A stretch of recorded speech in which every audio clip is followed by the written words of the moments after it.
Have you ever wondered what it would feel like to remember what you've never learned, while learning what you've already known? As if the future was whispering back into the present, reminding you of a version of yourself that's already limitless. Because that version, the one who takes bold actions, speaks with certainty, solves problems with fluid grace, laughs in the face of fear like it's an old joke, that version is already awake inside you. Now imagine this, a child standing on a hill, arms outstretched, not asking, can I fly, but saying I already am. And by the time you ask how, the wind has already lifted them.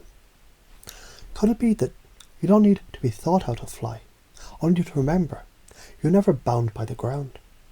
You see, your mind follows patterns, and patterns, they're not prisons, they're scripts, waiting to be rewritten by the author who's been asleep at the keyboard, you.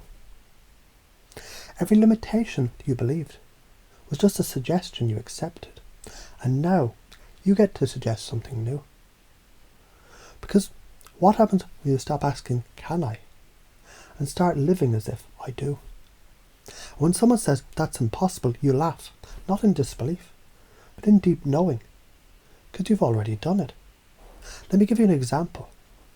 Let's say there was once a man, just a man, until he believed differently. He walked into a room, and the room shifted. Why? Because his certainty was louder than the doubt of everyone else combined. Not because he fought for it, but because he embodied it. He didn't need permission. He anchored the feeling of freedom in the curve of his spine, the breath of his chest, the fire behind his calm gaze. You might wonder, how do I anchor that? Easy. Recall a time when you felt unstoppable. Multiply it, stack it, intensify it. Now press your fingers together. That's the trigger, that's the gateway, and each time you fire it, you become more of you. Let me show you another example. There was a woman who never said I can't. She only said I choose to, or I choose not to yet. And the yet, that was her secret. She knew every moment was either the end of a belief or the beginning of a new identity. Because you see, identity is a costume. You can change it. You can grow into it. You can design it. So now you wear the limitless identity. Not because someone gave it to you, but because you remembered it was always yours. What if your mind was a garden? Every thought a seed. You've pulled the weeds of doubt. You've watered courage. And now abundance blossoms on autopilot. Not forced, but inevitable. Now pause and listen.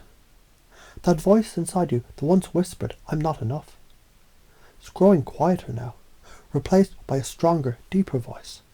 One that says, I am the source. I am the cause. I am the spark. Because emotions, they're not roadblocks, they're road signs. And you've just changed the destination. Instead of running from fear, you've turned it into excitement. Instead of shrinking under challenge, you've stepped into curiosity. Instead of surviving, you're creating. So let me tell you about the man who faced failure. He tried, he failed, he tried again, failed again. Then he realized there's no failure, only feedback. In that moment, he became invincible. Not because he stopped falling, but because falling became flying in a different direction. So what happens now? You find yourself smiling at resistance. You greet uncertainty like an old friend. You step into the unknown, not hoping you'll succeed, but knowing you already have. Because inside this new system, this new operating belief structure, every breath you take deepens the neural code of being. Limitless. And if someone were to ask you, how do you become this way? You simply say, I didn't become it. I removed what I wasn't. And the truth revealed itself. And as you reflect on this now, or later, or perhaps both at once, let the layers settle, let the mind drift upward. As your foundation grows deeper, let your unconscious install this framework, beneath the words, behind your thoughts, between the spaces of what was and what will be. And from this moment on, limitless isn't a goal. It's your default setting. It's your baseline. It's your birthright. It's your now.